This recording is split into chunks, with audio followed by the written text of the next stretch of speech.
Бұл кенеттен орта мектеп оқушысының денесіне түсіп қалған гангстердің хикаясы. Ол мектептегі бұзақылармен бетпе-бет келіп, өмірін толығымен өзгерткен ешқашан білмеген шындықты ашады. Достар, бұл корей драмасы көңілді, экшн және комедияға толы. Бұл бейнені соңына дейін көруді ұмытпаңыз. Сізге міндетті түрде ұнайды. Хикая сән-салтанатқа толы Чан есімді гангстердің бастығынан басталады. Оның әйелінен шынайы махаббаттан басқа бәрі болды. Оның әйелі Сион Чанды мүлдем сүймеді. Алайда Чан бұған мән бермеді, себебі ол Сионға тек Ханхо компаниясының төрағасының қызы болғандықтан үйленді. Бір күні Ян жаңа құрылыс жобасының ортасында ағаш шеберханасы тұрғанын біледі. Ағаш ұстасы көшуден бас тартады. Мұны естігеннен кейін Чан өзінің ең адал адамы Манчулды шақырады. Ол Манчулға бірнеше адамды алып, шеберхананы күшпен алып кетуді бұйырады. Сонымен қатар, ағаш ұстасы Чан Мансул бірнеше адаммен келгенде ұялып қалады. Алдымен олар Джонға сыпайылықпен қарайды. Содан кейін Манчул суық түрде егер Чон үш рет қол қоймаса, олар оның қолын кесіп, бас бармағын көтеретінін айтады. Қорқып кеткен Йон құжаттарға қол қояды. Сол түні Ян кешкі ас ішіп отырғанда Ян есімді тағы бір адам келеді. Ян оны қорлап, өзінің үстемдігін көрсетуге тырысады. Қорлағаннан кейін Чан үнсіз қалады, ал Ян ақыры кетеді. Біраз уақыттан кейін Чанның компаниясы жаңа ғимарат сатып алады. Тойлау үшін Ян рамен жеуге кішкентай мейрамханаға барады. Алайда ол тамаққа шықпайды. Ол өткеннен біреуді көруге келген. Жақын жерде Дон есімді орта мектеп оқушысы отыр. Чан мейрамхана иесінен 10 жыл бұрын осы жерді басқарған әйел туралы сұрайды. Иесі әйелдің қайтыс болған болуы мүмкін деп жауап береді. Мұны естіген Ян раменнің дәмін татып көреді, бірақ оны ұнатпайды. Ол ақша төлеп кетуге дайындалады. Сол сәтте Донға телефон қоңырауы түсіп, асығыс орнынан тұрады. Ол әйелге Амиянын жоғалтқанын айтады. Әйел күлімсіреп, бұл ағасы оған ақша төлейтінін айтады. Ол Дженнің ақшасын алып, жақын арада оған сыйлық беруге уәде береді. Джен ақша төлеп мейрамханадан шығады. Жолда оның көлігі қоқыс жүк көлігінің кесірінен тұрып қалады. Ашуланып, ол сыртқа шығады. Сол кезде Дон жақын маңдағы шатыр қабырғасымен жүріп келеді. Аяқ киімін шешуге тырысып жатқанда ол кенеттен тайып кетеді. Дон Дженнанға құлап, оны есінен танып қалады. Дженнан ауруханада оянады. Медбике жақындап, оның ояу екенін сұрайды. Оны ұлым деп атайды. Жан шатасып, неге олай деп жатқанын ойлайды. Медбике дәрігерді шақыру үшін кетеді. Джен тұрып, сыртқа шығады. Тағы бір адам оны ұлым деп атайды. Жан ашуланып, 40 жастағы ер адамды бала деп атаған үшін бәрі есінен танып қалды деп ойлайды. Кенеттен ол шоктан қатып қалады. Ол өз денесінің аурухана төсегінде комада жатқанын көреді. Сол кезде ағаш ұстасы Джан келеді. Джон оған қарап, оны ұлым деп атайды. Джен өзінің жаны оған құлаған сол мектеп оқушысының денесіне енгенін түсінеді. Бұл ашылым оны толығымен шошытады. Дәрігер Донгтың құлаудан басынан жарақат алғанын болжайды. Бұл оның таңқаларлық мінез құлқын түсіндіреді. Сол кезде ағаш ұстасы Джонг ұлының сөйлеу мәнері мүлдем өзгергенін айтады. Ол Донгтан өз әкесін тани ма деп сұрайды. Джен ашуланып жауап береді. Қарт адамға алыс жүруді айтады және оның ұлы емес екенін айтады. Дәрігер баланың миына әсер еткен болуы мүмкін екенін түсіндіреді және уақыт өте келе табиғи түрде жазылуы керек дейді. Джан кенеттен мейрамханада кездескен жігіттің денесінде екенін есіне түсіреді. Сондай-ақ ол мейрамханадағы әйелдің олардың жанын өзгертуге жауапты болғанын түсінеді. Джан дереу мейрамханаға оралады. Алайда мейрамхана енді жоқ. Ол жақын маңдағы әйелмен дауласады. Ол мейрамхананың бірнеше жыл бұрын көшіп кеткенін айтады. Джан бір күн бұрын сол жерде рамен жегенін айтады. Әйел оны психикалық тұрақсыз деп ойлап, оны қуып жібереді. Сонымен қатар Ян Жанның бастапқы денесі комада жатқанын естігеннен кейін қатты қуанады. Сонымен қатар Ян өз үйіне келіп әйелінің жылап жатқанын көреді. Алғашында ол әйелінің жағдайына байланысты жүрегі ауырған деп ойлайды. Шын мәнінде ол алқасы сынғандықтан жылап жатыр. Жанды көргенде ол қорқады. Жан оған күйеу екенін және оның Джен екенін айтады. Ол бір сөзге де сенбейді. Ол дабыл қағып қылышталады. Күзетшілер тез келіп Чанды полицияға тапсырады. Офицер одан үйге неге кіргенін және бірдеңе ұрламақ болғанын сұрайды. Чан ашуланып, үйдің өзіне тиесілі екенін, сондықтан ұрлайтын ештеңе жоқ екенін айтады. Карпентер Джон ішке кіріп, ұлының басынан ауыр жарақат алғанын түсіндіреді. Ол полицияға бұл жағдайдың инсульттан болуы мүмкін екенін айтады. Ол олардан оны қазір кешірулерін сұрайды.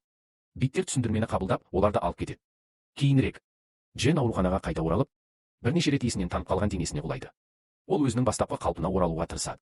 Сол сәтте оның адал адамы Манчу бөлмеге келеді. Манчу бастапқыда оның дұрыс емес бөлмеге кіргенін ойлап, шыға бастайды. Кенеттен ол бұл оның бастықтың аурухана бөлмесі екенін түсінеді. Ол ішке жүгіріп кіріп, ашуланып, Жанның онда не істеп жүргенін сұрайды. Манчул оны бастықтың комаға түсуіне себеп болған сол артық салмақты бала ретінде таниды. Сол кезде дәрігер келеді, Жан тез кетіп қалады. Осыдан кейін Жан үйге ағаш ұстасы Жанмен бірге оралады. Ян ұлына үлкен тамақ дайындайды. Тамақтың көптігін көріп, Джен мүлдем жей алмайтынын айтады. Алайда бірнеше тістегеннен кейін бір түрлі нәрсе болады. Ол есіне түскенде әрбір тағам толығымен дайын болады. Ян күлімсіреп, ұлына демалуды айтады.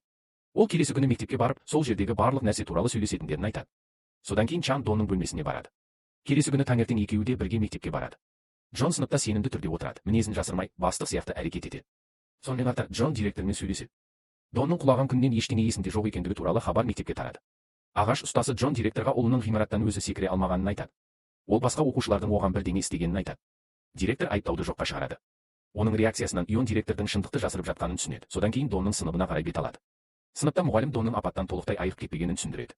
Ол оқушылардан оған барлық жағынан көмектесуін сұрайды. Алайда Дон сыныпқа кірген бойда бірнеше ұлдар оны ортаңғы саусақтарын көрсетіп мазақ етеді. Кейінірек асханада бір топ қыздар Юнан есімді оқушыны қорлай бастайды. Олардың бірі Юнанның тамағына сусын құйып, оны жеуді бұйырады. Юнан қарсылық білдірмей, ақырын тамақтана бастайды. Содан кейін қыздар оның барлық тамағын оған лақтырады. Мұны көрген Чан оларға оны жайына қалдырып, түскі асын тыныш ішуге рұқсат етуді айтады. Ол неге олар адамдарды себепсіз мазалай беретінін сұрайды. Сол кезде Тайбок есімді бала алға шығып, оны қорлайды. Тайбок Чанды ұрмақшы болады, бірақ мұғалім келіп төбелесті тоқтатады. Түскі астан кейін сол ұлдар Чанды тағы да қоршап алады. Тайбок Дон ештеңені есіне түсірмесе де, оған күн сайын бургер әкеліп беруі керек екенін айтады.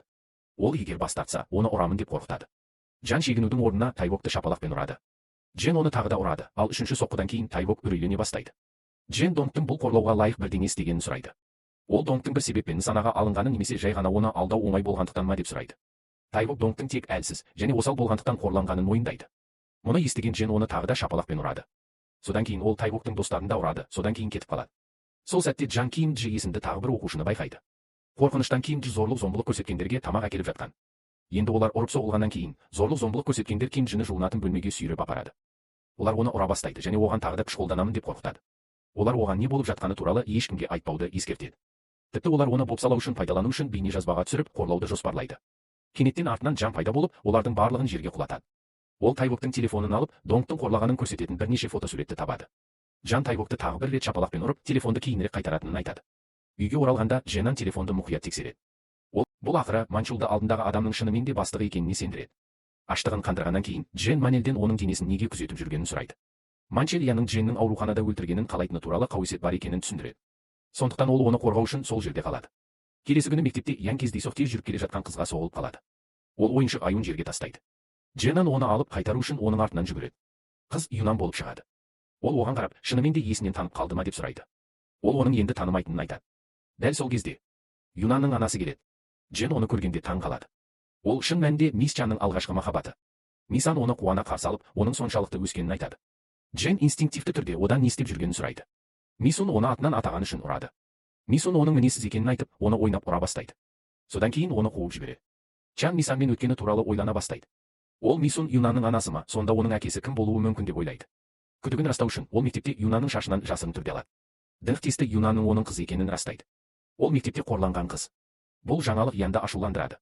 Келесі күні сол қыздар Юнанды тағы да мазалай бастайды.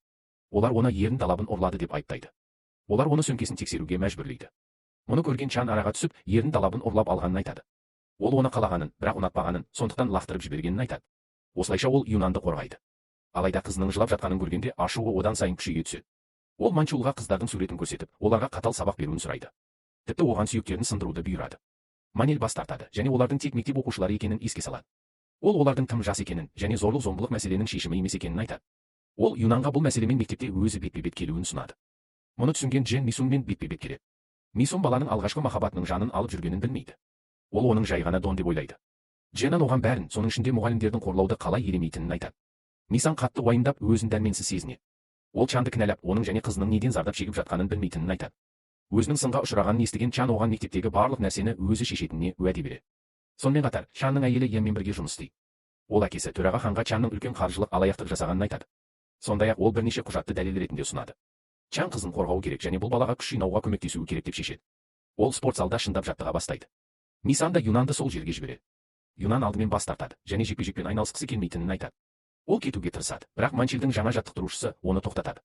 Жаттықтырушы екеуіне де сабақ бере бастайды. Бірнеше күн ішінде Юнан шебер жауынгерге айналады.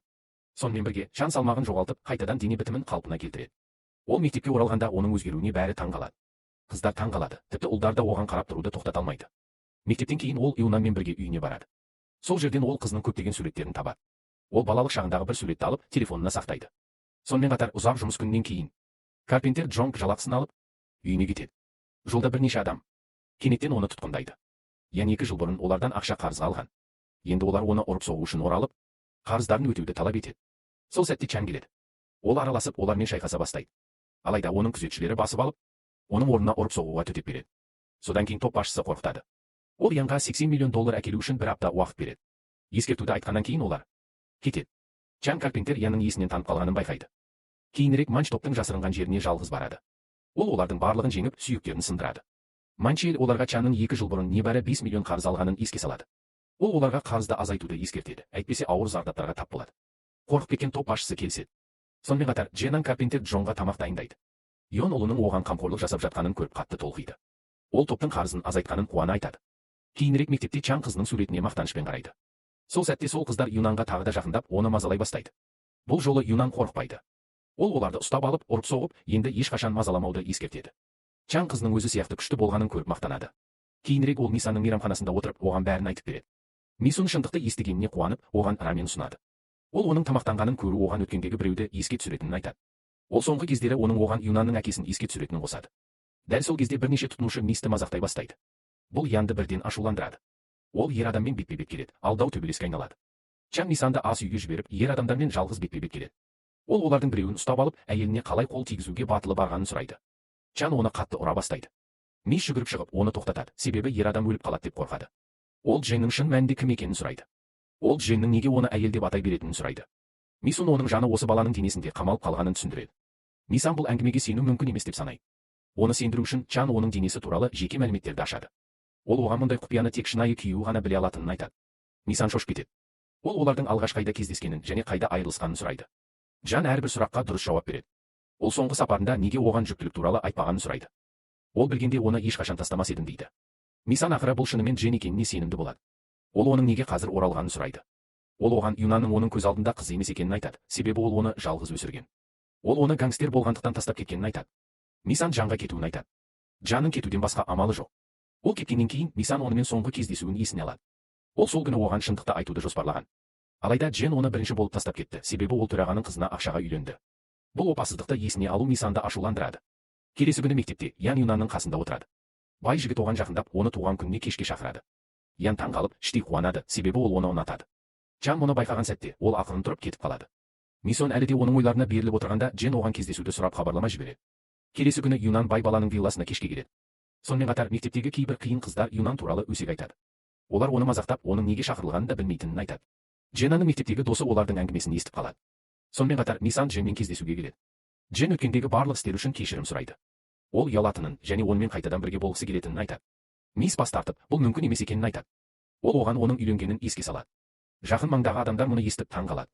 Олар мұндай жағдайға тап болған жас жігітті көргеннен кейін сыбырлайды.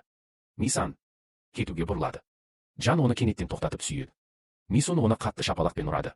Не болып жатқанын түсінуге тырысып көпшілік таң қалады. Мисон Жанды ұстап алып полиция бөлімшесіне апарады. Жан оның мінез-құлқы үшін кешірім сұрайды. Сол сәтте оған мектептегі досы қоңырау шалады. Оған Юнанның қауіп төнуі мүмкін екендігі айтылады. Жағдайдың байыптылығын түсінген Ян бірден шығып кетеді. Ол Юнанның сыныптастарынан кеш өтетін орынды сұрап, сол жерге барады. Сонымен қатар, бай бала Юнанды ішімдік ішуге мәжбүрлейді. Юнан бас тартады. Бала өзінің шынайы ниетін ашып, оны себепсіз шақырмағанын айтады. Ол оған сусын құйып береді. Көп ұзамай Жан виллаға келеді. Ол сыртта тұрған күзетшіні алып тастайды. Ол Юнанды іздеп ішке кіреді. Бірқатар балалар оны мазақтап жатыр. Жан Юнанды алып кетуге тырысады, бірақ олар оның жолын бөгейді. Дженнан бір баланың мойнын сындырып, қалғандарына шабуыл жасайды. Бірнеше минут ішінде ол олардың барлығын жеңеді. Бір бала сәл қарсылық көрсетеді, бірақ бірнеше соққыдан кейін құлайды. Мұны көрген шулы қыздардың бірі Жанға ғашық болады. Сонымен қатар, Юнан бай баладан босап шығады. Ол оны қатты ұрып, бассейнге лақтырады. Содан кейін әкесі мен қызы вилладан бірге шығады. Келесі күні Мансель Дженнанның шынайы денесін көруге барады. Бірнеше адам оны сыртта тоқтатып, төраға ешкімнің Янмен кездесуіне рұқсат етілмеуін бұйырғанын айтады. Кейінірек Манчул Жанға бәрін айтып береді. Ол Жанның әйелі мен Ян оған жалған айып тағып, жала жапқанын түсіндіреді. Төраға енді Жанның үлкен қаржылық алаяқтық жасағанына сенеді. Ол сондай-ақ Дженнің қашуға тырысып, жарақат алғанына сенеді. Дженнан әрі қарай не істеу керектігін ойлап қалады. Оның өтініші бойынша Манел төраға хат береді. Осы уақытта Чан Мисонға тағы да келіп, Энан туралы сұрайды. Ханым Анолдли егер ол Энанға шынымен қамқорлық жасаса, дереу кетуі керек деп жауап береді. Чан бұрылып кетіп қалады. Кенеттен оның алдында мектептегі сол қыз пайда болады. Ол одан Энанмен кездесіп жүрме деп сұрайды. Чан ашуланып жоққа шығарады. Мұны естіген қыз батыл түрде одан жігіті болуын сұрайды. Дженнан тағы да бас тартады. Қыз оған қорап беріп кетіп қалады. Сол кезде Энан келіп бәрін көреді. Ол Дженнаннан сол қызбен кездескісі келетінін сұрайды. Ян тағы да жоққа шығарады. Содан кейін Энан одан жігіті болуын сұрайды. Джен батыл түрде бас тартады, және деп жауап береді. Кейінірек Юнан анасына Донды жігіті ретінде көргісі келетінін айтады.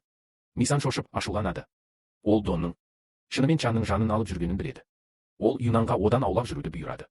Келесі күні мектепте Мисан Чанмен бетпе-бет келеді. Ол одан Юнанның оны жігіті ретінде көргісі келу үшін не істегенін сұрайды. Чан оның тек достық қарым-қатынаста болғысы келгенін түсіндіреді. Мисан оған өмірлерін мәңгілікке тастап кетуді айтады. Олар ешқашан бірге бола алмайтынын айтады, себебі ол үйленген. Сол сәтте Юнан келіп кімге үйленгенін сұрайды. Чан ойланбастан анасын ұнататынын айтады. Юнан шошып кетеді. Ол өзін сатқындық сезініп, анасы оның махаббатын тартып алды деп ойлайды. Көз жасымен ашуымен Юнан қашып кетеді. Мисан Дженанға ашуланып, неге олай дегенін сұрайды. Сонымен қатар Ян күзетшілерді өлтіріп, ауруханадағы Чанның шынайы денесіне жақындайды. Ол оны өлтіруге келген. Кенеттен Чан оянып сөйлейді. Ол Янның сыдырмасы ашық екенін байқамай айтады. Оны тірі көргенде таң қалған Ян сол жерде есінен танып қалады. Басқа жерде орта мектеп оқушысының рухы Донның үйіне келеді. Ол Карпентер Джонды әкесі деп атай бастайды. Донның жаны Чанның денесіне кіргені анықталады. Ересек адамның оны әкесі деп атағанын көрген Дон қорқып жылай бастайды. Сол кезде Чан келіп, баланың жаны оның денесін басып алғанын түсінеді. Дон ақыры бәрін түсінеді және қорқыныштан бас тартады. Джен оны тыныштандыру үшін жеңіл шапалақпен ұрады. Карпентер Джонға жағдайды түсіндіреді. Алдымен Джон сенуден бас тартады. Барлығын мұқият тыңдағаннан кейін, ол олардың шындықты айтып тұрғанын түсінеді. Содан кейін Чан Донмен сөйлеседі. Ол Донға Юна ұнай ма деп сұрайды. Егер Дон оған көмектессе, оған жақындайтынына уәде береді. Сонымен қатар, Чанның әйелі Янға Чанды өлтірмегені үшін ашуланады. Ян оған адамдарының қазірдің өзінде іздеп жатқанына сендіреді. Ол Чанды жақын арада табатынын айтады. Дәл сол кезде Янның адамдарының бірі жаңалықпен келеді. Ол оларға Чанның орналасқан жерін тапқандарын айтады. Сол кезде Чан Мисунға тағы да жақындайды. Бұл жолы Донмен бірге. Дон жем болып көрініп, Мисунмен сөйлеседі. Ол өтірік айтып, олардың жандары бастапқы денелеріне оралғанын айтады. Дженнің нұсқауларын орындап, Дон Мисуннан кешірім сұрай бастайды. Кенеттен Ян адамдармен бірге келеді. Оларды көрген Дон үрейленіп, қорқыныштан есінен танып қалады. Мисун жағдайды бірден түсінеді. Дженнан Дон мен Мисунды тез арада ас үйге жібереді. Ол Донға Мисунды үйде және қауіпсіз ұстауды тапсырады. Содан кейін Чонг сырттағы бұзақылармен бетпе-бет келеді. Ян олардың жай ғана мектеп оқушылары екенін ойлап, оларды бағаламайды. Чан шабуылдаушылардың барлығын тез арада жояды. Ашуға булыққан Ян өзінің ең күшті жауынгерін оған қарсы шығуға жібереді. Ұзақ және қызу шайқас басталады. Ақырында Ян ең күшті адамды жеңіп өлтіреді. Кенеттен Ян артынан шабуыл жасап, Дженаның тамағына пышақ тақайды. Ол Чанның дереу берілуін талап етеді. Сол сәтте Мисан пайда болады. Ол газ баллонын қосып, оттықты ұстап, Янға ескертеді. Егер ол 3-ке дейін санап кетпесе, бәрін өртеп, барлығын өлтіретінін айтады. Ян қатты қорқып, өз адамдарымен қашып кетеді. Ол оған жақындап, баллонды жабып, оның дірілдеген қолдарынан оттықты алады. Мисун әлі де қорқып тұр, бірақ жеңілдеп қалған. Сол кезде Дон пайда болады. Мисун нағыз Чанды қауіптен алып тастап, Донгпен сөйлесе бастайды.